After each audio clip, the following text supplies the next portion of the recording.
Where is everybody? Come on now.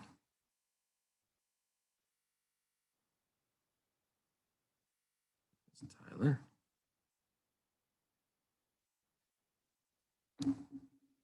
The folks behind the audio are the ones that did the explosions of the explosive death match. That's true. All right. That's fabulous. Yes. D&D was finished, so we're fighting a bunch of woodland tree creatures and centaurs, and things went horribly wrong, as they always do, as they often do with our gaming, which we are not we're not fantasy players so much as we hang out and talk about stuff and play D&D as we play.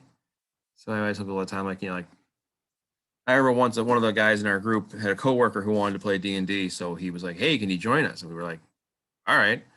And he showed up with a cape.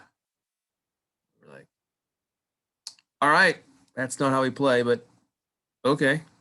Every time I see that movie Justice League and Aquaman says to Batman, "Just like a bat, dig it." I'm like, that was us that night. All right, so I think we're good to go here. 6 of us will rally up. So the 30th. Superman talks like Randy Savage. Randy Savage? Yeah, you said you were Superman, but you sounded like Randy Savage.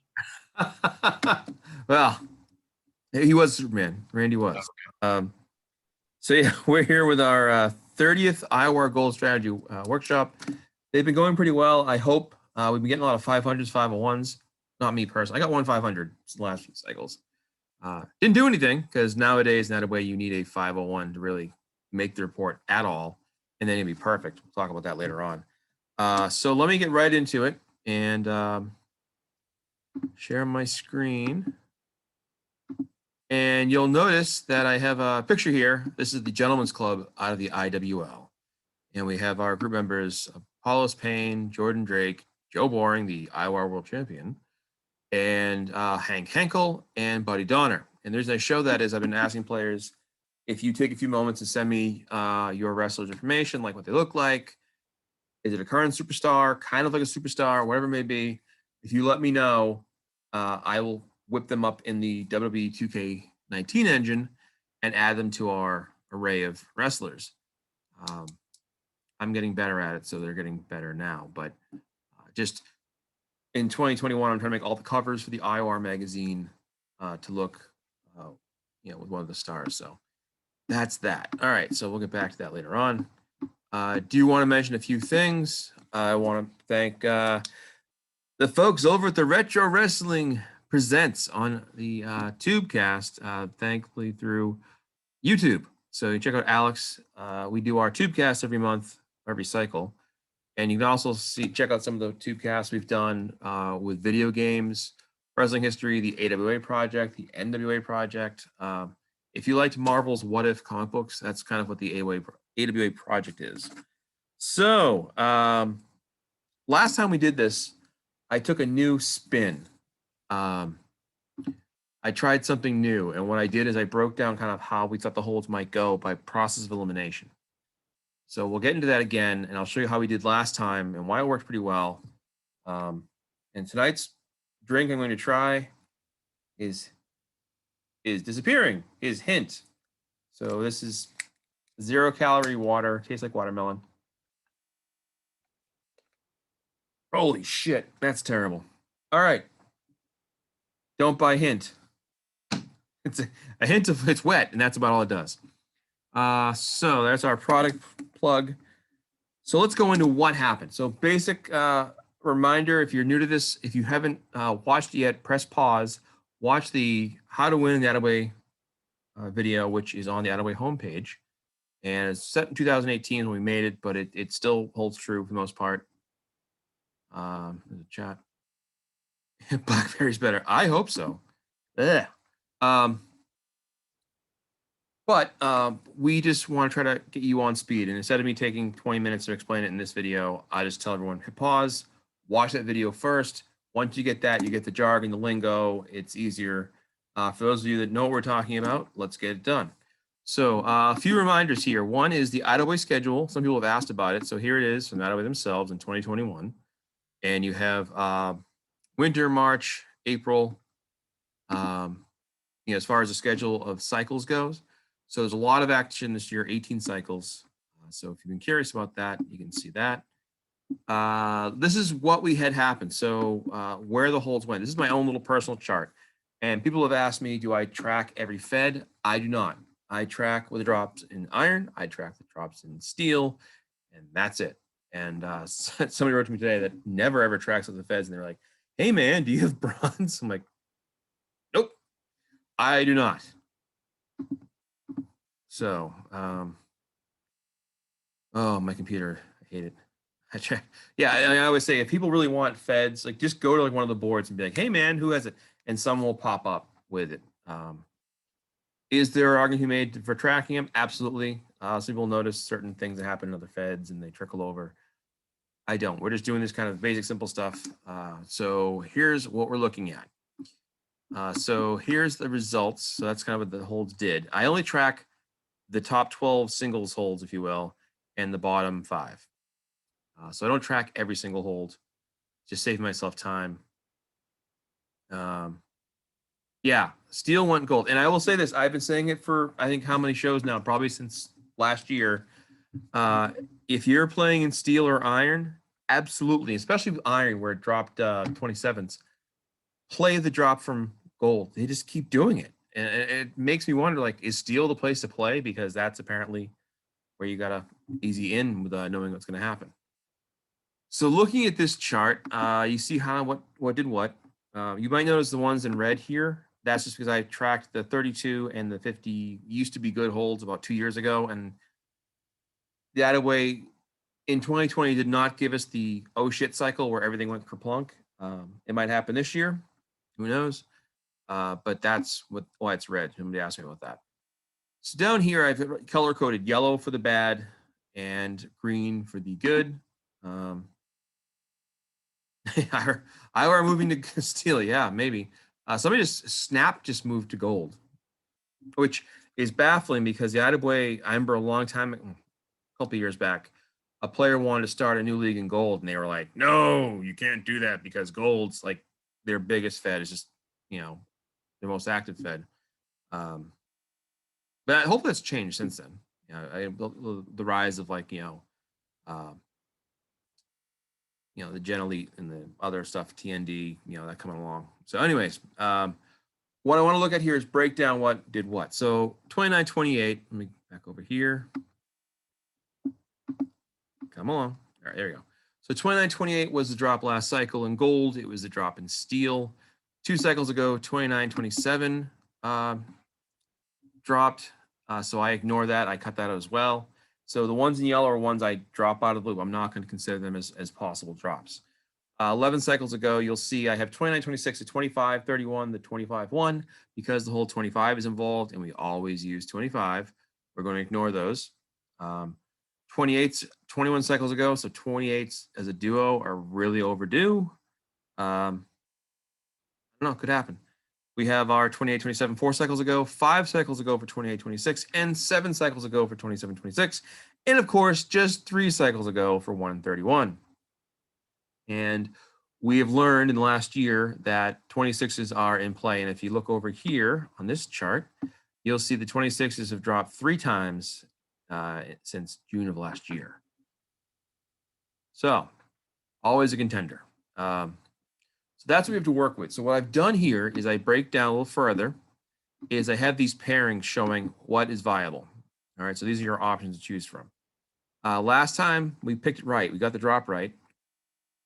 And that was great, but it's always a crapshoot. So we're always going to do the caveat here of our best guess, and even then it might be wrong. So I'm going to move this down and just show you kind of what I've been doing. What was what we did last time? Oh yeah, and once again, this here, what I'm moving right now, that is the tracker for the pairing of the whole combos and the values. So you see the cycle, winter, February, January, then you see 29-28. 29-27, that's the actual value. And remember, you want to track the value, not the hold itself when it comes to like making your guess. Like you don't say, oh, I love 73 and I'm going to stay with 73, although it's been fine now. But just never fall in love with a hole besides 25 and 90. Everybody else is unreliable. So what we have here is a chart that I've built. And what I do is I go through and I add like the reds are what the hold is not going to be. So you have like 25, 26, 27, 28, 29, 30, right? So we know that 5 isn't going to be 25 and it's not going to be 30. So it's not going to go down. It's not going to all the way up to 30. That hasn't happened that I know of. I'm sure someone will chime in. So what I've done here is I guess by process of elimination, kind of like my gut. So I look at this going through. So I left the last three 25s and the 26s over here remaining to kind of show you what I was doing. So what I do is I figure out 25. I think one's going to go to 25 and it could be 33. You say, okay, if those are the ones going to 25, or will it be 59? And then you kind of figure it out. So I look at 59 and it's been 59. If you look down here, hasn't been bad for a long, long time. And what you want to do is never again fall in love with a hold, but more to the idea of when is it due? You know, when is that hold going to finally go in the tank? This could be the cycle. So I'll say that 1 or 33. I'm going to say it's not 33. I'm going to say 159. So if you look over here, just to kind of get myself in mindset, that's a 27, 26 drop. 7 cycles ago, it happened. So I'm going to put AAA as my placeholder. And over here, that would be here. So, appropriately enough. So now the 26 is the same idea. I go through and I figure, okay, which of these are going to be 26? Well, this one here isn't. So that leaves 12, 33 or 22. So I don't think it'll be 22. So we'll say, you know, then it says, okay, what's 22 going to do? So it could be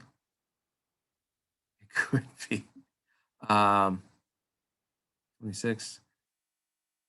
We'll leave it there for now. I want to talk about something else first. Was breaking it down this way. What I'm doing in my head, to kind of give you an idea of what I'm doing, is I'm figuring out where I think it might go. I base it partially on a couple of factors. One is what has this hold done recently? And it's not so much I think it's a thing where it's like, well, this hold average is 27. It's going to be a 27. It's more the case of like with the 25s going up and down. Okay, now the 12 hold I've ruled out as a 25-point value. Here's why. It has dropped and then gone up and then dropped and gone up to 25 points for 4 cycles now. I don't think they're going to do, well, 10 cycles, you know, going back every other cycle. I don't think it's going to happen again. It's just my gut feeling. Last time I said this, I was wrong. So if you want to bank on that, use 12. Unlike the bottom 5, I feel there's less reliable holds. So yes. So, you know, it's always a matter of going with your gut. But as we go along here and we see, like, you know, I've got the pairings at 30s. Yeah, I know. At 12 should not go to 25 again. And that's the thing that I don't think it will, only because when we did it last time, people were like, what the fuck are you doing? And that way, it's funny. They'll say things like, I'll write back to them sometimes and they'll be like, guys are killing us. This is ridiculous. And there's always just this 2 mindsets, okay? There's the mindset of, I want to nail that elusive 501 and beat everybody else who gets like a 495. Okay. Or do you end up getting a 498 and most everyone gets 496, 497, like a small fraction off? You know, what's a better win? You know, if you hit 501, you don't get anything for it. Does it really matter? You know, I mean, yeah, you won something, but like you didn't hit the report. So big roster players, it's all about making that report. So for the regular guys that are just kind of schmoing along, 501 is going to pretty much get you a belt anywhere in the league. Although there's always those stories about, I had a 501 and I lost 6 holes in a row, or I had a 501 and I forgot to challenge regional champions because, etc. That actually happened. Or actually was as a 500. There was a player who was in a rush. He was traveling for work. He sent an email and said, "Oh, can you just give me, 10 matches against whoever was, to be active?" And the IWA just gave him 5 scrub matches. He hit 500 or 5. He was so pissed. It's like, how is the IWA did not just like be like, well, this guy probably wants to fight regional champions. Like, you have to be that direct with them. Never, ever, ever think, well, they'll think about they'll do the right thing and put the match through the way I want it. Don't tell them. You've got to walk them through everything. Pretend they're 2 years old. Yes, I don't get mad per se when there's a crazy curveball. Like if one of the like a 59 goes down to 25, it's been due. It's been due for a long time. It may as well happen. If it doesn't go down, if it stays at like 27 or 28, okay, that's fine. But I won't lose sleep over it. So getting back to this, so I've panned out what this is just my gut instincts are showing. So for some reason I have an extra hold in here. I'm not tired. You're tired. So anyways, because what I've done is I've bracketed out these holds. I'll figure it later. To keep moving along, I don't want to spend too much time. The idea is to kind of show you guys what I'm doing so you can get an idea here. Because they are 2-year-olds, that's pretty accurate. So going down the bottom 5, similarly, I went through and paired everything up, and we have 41s, the 42s, the 43s, 44s, 45s. And what we're looking at is, again, the history, what the holds have done. So if I say here, now I did the A over here, and the A is what I call the safe bet. Safe bet says 73 and 85 are the 44 and the 43 that go to 45. So if those are the holds that go to 45 points, that's great, but then I put the B's over here, and the B's represent, if you're going to mix it up, you want to mix it up with one of these, because things like 61, all right? So 61's been pretty terrible recently, and 63 has been dreadful for quite a long time. So doing that kind of talk in your head, you say, well, what if 44 is 85 goes to 42 points, and the other one goes to 45? That's a big point swing. Okay, you don't want to miss a 45. You don't have to. So when I say, like, you're paying the safe bet, and a quick tip about tag team wrestling, people have said things like, well, I don't understand flow, or I don't get the idea. Simply put, if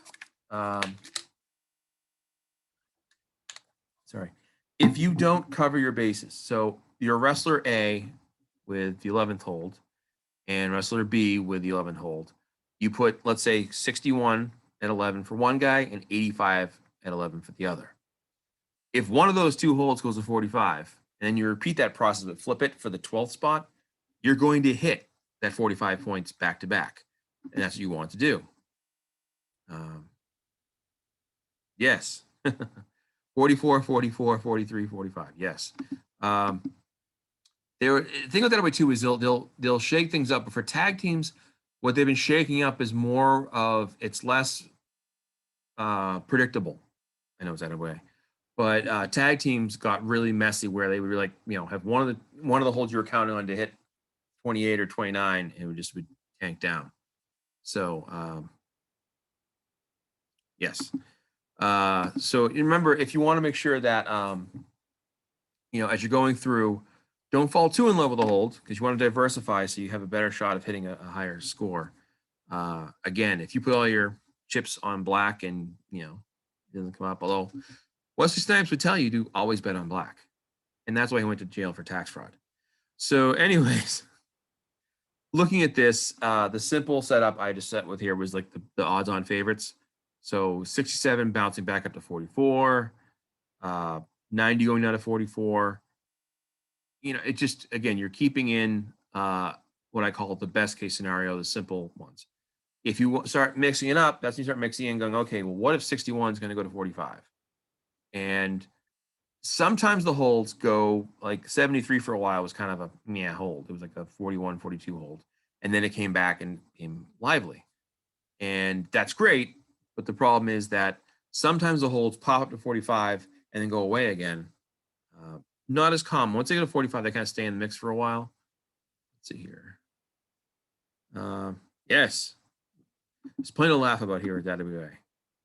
So anyways, I just broke this down quickly. So use it if you want to, you don't have to use it. This is just, I'm going to actually use what I create here on one of my strategies for my wrestlers. I always do that. So that way we can go, hey, we all hit this together. Or we can go, hey, that was god awful. Usually the way it goes. Pop up here. So over here, now this is what I want to show you. This is the breaking news portion of this. What I did is, you guys go away. This is last cycle's predictions. So this shows you what we guessed and what it was. So like the last time through, when I did this little system here over here, and I guessed what I thought might come out, we were right 5 times out of that grouping. Now, it's a first baseline, so we're establishing 5 is the start. So, okay. So if I can get 5 right, you know, we got the 25s right, we got the 30 right, we got a 26 and a 27. But again, you know, it's about kind of spreading out the love. So what I did is I took the best guess I could, and then down here, we're way less accurate with, we got the 45s right, got nothing else right. And you see here where I guessed a 44 and 66 went to 41. And it was funny because originally 61 went to 44. I had 61 for almost all of my wrestlers. And then like the day before, like Sunday afternoon, and then like late Sunday night, I was like, I'm going to go with 66. I feel it. The guy in the lottery, you know, the casino table, it was not good. It's not. So, you know, we all can laugh about that, but that's it. So over here, what I've done is shown a basic tag team flow and a basic strat that I use for the NWL. And I use this strategy as an example because it shows you sort of the basic, we're going to use both 29s approach. Now, if 29 drops, you can say, okay, it drops. But I just say for sake of argument, when it comes to playing in the NWL and you're against other rookies and you have kind of, you know, a level playing field, learning-wise, it is better to play the odds. And that's what I've done here. So what I do is I show, okay, you pick a 25, you know, 29A. Now, the A's, if you're playing at home or if people want like, you know, 29-1, the A's mean the higher average hold, not just on sake of performance. So pick a certain span, whether it's 6 cycles, 10 cycles, whatever. And then you slot those all in. So they're automatic, just boom, boom, you know, and the 10 spot, you either drop a 26, a 27, or a 28. And this way, you're always going to have, you know, a 28, 27, a 28, 27, 26, or, you know, some kind of combination like that. You're not going to have a doubles, but this way it lets you kind of have a fairly good shot at doing something. The back end is high score. It's just 44, 43, you know, simple setup. Again, for tag team wrestling, you're trying to cover your bases. So you want that 44, 44, 43, 45. And that's just a way to, like, you know, hopefully have that flow. One guy hits it, this guy hits it, and you get 45, 45, 45, 45, 40, right? And it gets everybody involved. So, you know, these are basic flows. And again, like I said before, the IWA has kind of gotten wise to the tag team approach. So it's not quite as simple as it used to be. So when you you might hit a 516, but like 4 of the teams did too. I will say I've seen more 516s in the last couple of years where you had like, you know, 516, you know, and you blank. And that's what happens in tougher leagues. You know, you're going to have a lot of good players who know what they're doing and understand how to approach it. This little basic strat for NWL is just my way of saying, hey, you know, here's how to play the odds. You're going with your 30s, your 29s, your 25s. And then, you know, it's just, again, we're just trying to roll the dice. Tag team is tricky. You know, it's funny. 6-man, I always laugh because I feel, to me personally, I've won that away tag team like 12 or 13 times, I think, over the, you know, whatever many years I'm playing. I've never won the IWA 6-man. And I feel like everybody in the game has won that belt but me. I know it's not true, but I feel like there's so many people that like, and I will say this, I have had veteran players show me the formula they use for a 6-man, a few players that have done like gazillion championships. And the kind of gentleman's agreement I have is I won't use that formula in leagues they're in. And I have done, though, is taken that formula and tweaked it and put my own spin on it, which is partly why I think the Von Schnapps didn't win any tag belts last year, because the way I had the flow set up. Because again, remember, in the IWA, it's impossible to have a perfect score when it comes to perfect point flow for singles, tag, and 6-man. There are 3 different setups. So it's nice in that, like, in theory, no one manager is going to win all 3 championships, or I should say one wrestler. A manager could run all 3. I don't know. Someone could tell me, I'm sure, if a manager has won Triple Crown like in a cycle. If that happens a lot. It might. I don't know. I know a lot of guys that are in the big stables will split their roster, so they have a tag team with like themselves and someone else. That's where you can track the points thing, which Mike Cook takes care of that in the report. Let's see here. Any questiones? Let me see. Check the chat. No? Okay, that's fine. I did have some questions from people, so let me dig those questions out. Someone asked about the UWL. I've done the UWL one time years ago in its earlier days. I've never been back. The UWL, you send out away some wrestlers, and everyone in the league is given like an ID, but there's no names involved. So it's like wrestler ID 7, wrestler ID whatever. And what you win and earn in that league is transferred to the wrestler you gave. So if you did like Almighty Sheik in the BBL and you had them in the UWL, the wins that you accumulate in the UWL are added to your wrestler's record in the BBL. And why that's important is if you're in a league where you need to like the BRL or IWL, where like big records are getting bigger and bigger, and you want to try to get in the top 10, every win matters. So if you get those extra wins and stars and earnings, rankings wise, the wins you have really make the biggest difference. So if you add on, let's say you're in the UWL and you have a record of 302 wins and 0 losses, your wrestler in the home league will have 302 extra wins. So it's kind of a nice little way to pad your record. It's in Diamond. Yeah, thank you. It's in Diamond this time around. Diamond, I'm no good in, so it doesn't matter to me anyways. It's like I'm barely good in gold. So yeah, I know it was in steel last time. Maybe I forget. I don't do it, but it is a thing where part of the UWL fun is, if you will, is a Survivor aspect. And Survivor, the TV show. And what would happen is the league champion could kick somebody out of the league each cycle. So the good news is if you're wrestler ID number 5 and you win the league championship in the UWL, you can pick somebody in the league and kick them out. Now, if you get kicked out, you're out of the league. Like that wrestler you have is gone. Like that they're done with the UWL. You can pass on that and not do it now. They mentioned, actually, I've reading the report earlier. Excuse me. And that's an option to do if you want to. But it's a fun option. And the other thing someone asked about Stablecade. Stablecade is a 1-cycle contest where people enter their wrestlers and for your stables. And I have 10 minutes left. Okay. Thank you for the time. Countdown.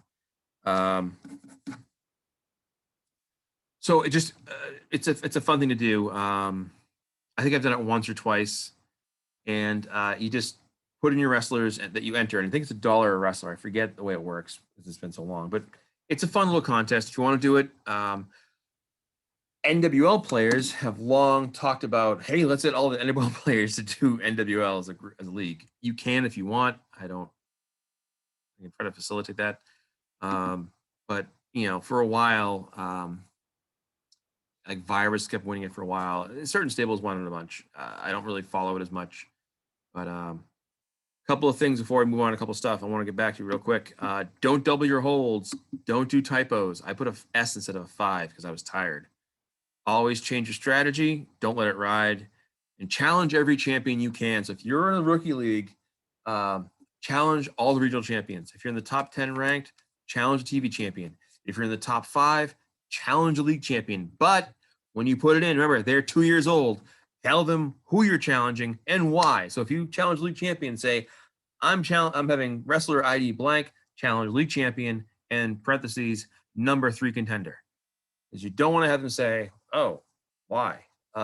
If you are a champion, let's say TV champion, you can challenge regional champions if you want. They might challenge you. They should challenge you. Put non-title. If you're league champion, same thing. Because if the league champion, let's say, loses the belt to the TV champion, that's the only match they'll be in. So you want to make sure you get your challenges in. So you might be able to go from league champion to a regional champion the cycle after, even if you lost, because you could lose by 1 point. And that would stink. Never pick a strategy when tired. Yeah, I always say it's better to do your strategy when you're relatively awake. I try to get them out early Sunday morning, like first thing I'm awake, and I'm like, hey, all right, and I finalize them. I haven't done that much work this week, so I got to get that banged out. Let me see here. Reminders. The IWAR Tubecast will be out probably Sunday. We had a problem. My internet provider decided to do a test at 1 a.m. So as we were in midway through the IWAR Tubecast, the BBL and IWAR stuff got cut off. So we're doing that Saturday night. So that's that. But reminder, if you want in on the Soul Survivor contest in the IWL, that's $1 per wrestler. So let Alex know, not me. I don't run the IWL. The Johnny B Cup and the Murano Memorial Tag Team Tournaments will be rolling up and getting started. Not this cycle, the cycle after, in April. There's still space available. That's $3 per team or wrestler, 3 entries per manager max. The All Rookie Cup and the Bad Company Cups will both be starting this coming Tuesday, Stone Cold 316 day. Those are free events. I'm running them. So that's done. That was horrible. Gold money. Remember, have your stuff in Monday morning, 9 a.m. TT, if you're having trouble getting your trash talk in and people have had problems with the Postal Service or they haven't been able to get it in on time, you can send me your promos and I'll put them in my package and make sure it gets in there. If you want to have Alex, email Alex. His email's in there. He's on the IWAR page too. But what Alex does is he bases all of like who he considers in the event as by who the IWA has sent him an email saying this player, like Blake Morgan, has entered Achilles Leos and Hiroki Fuji and Ray Del Mundo. And that's the note from IWA. They paid, $3 for 3 wrestlers. If he doesn't get the email, he just says, oh, well, I need to get the email from IWA. And anyone who does IWA stuff and they email them the reports or their materials gets that thank you email. Just like, thanks. All right. That's right. Nothing wrong with the mail. Other stuff to cover. Avatars I talked about. I can't remember what I'm writing. Some changes coming to the IWAR. So as most of you know, Derek Tuttle stepped down as BBL commissioner. And we're going to see some influx, I think, in that league. We're going to see some players leaving, some players coming. The BBL Bloodbath League is rolling towards 500 cycles. And so what I've done is I'm stepping in as commissioner temporarily or interim, whatever you want to call it. I'm going to prove that a 1-page report can be good and engaging. So I'm going to show that. And hopefully I will get somebody who wants to be a co-commissioner because I'm setting it up so it's very easy. It's a process that takes time. And I feel that a lot of times we put a lot of effort into the game. And I see a lot of players put like a gazillion hours into it, like a lot of effort. We're talking like pages and pages and pages.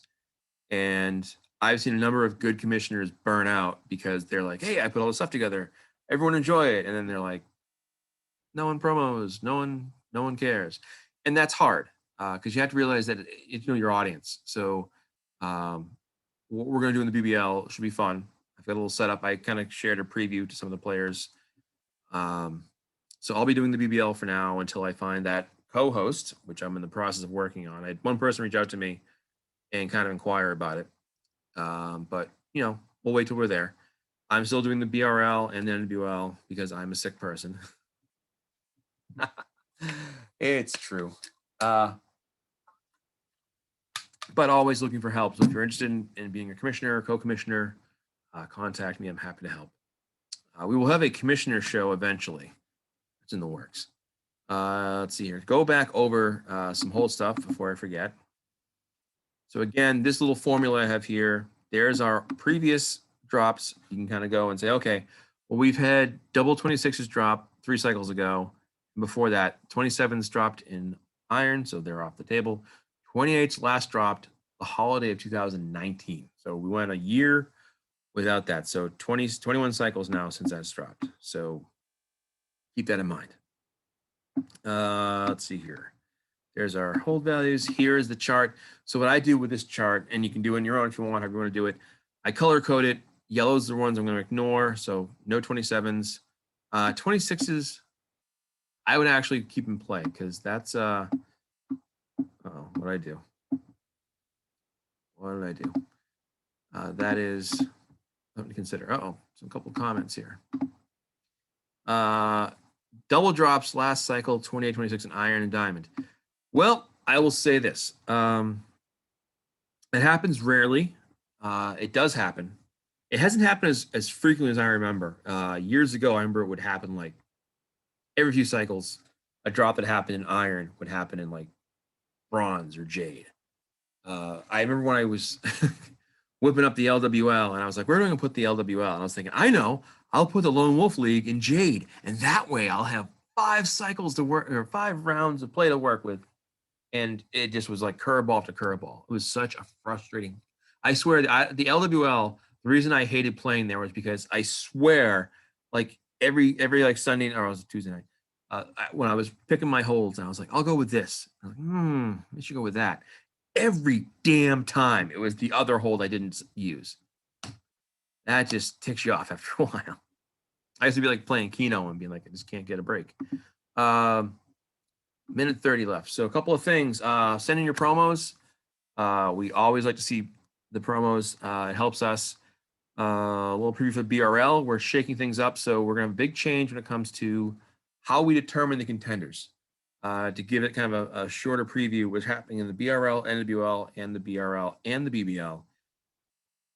We're doing what Alex does in the IWL, which is having an event where there's a match with multiple players in it, and one cycle, and then the winner is the guy that moves on to the next round to challenge the champion.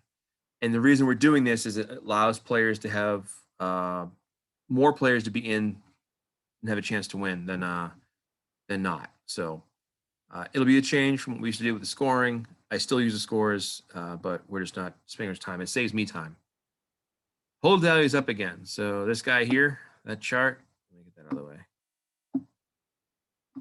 Let me see here. So that's the hold values, what did what, and get this out of the way. We're closing out the show. Thank you all for playing. 12, 12, 12, I know. All right, guys. Well, good luck Tuesday. I will catch you all later. Thank you for 30 shows so far. We'll do 31 in a few weeks.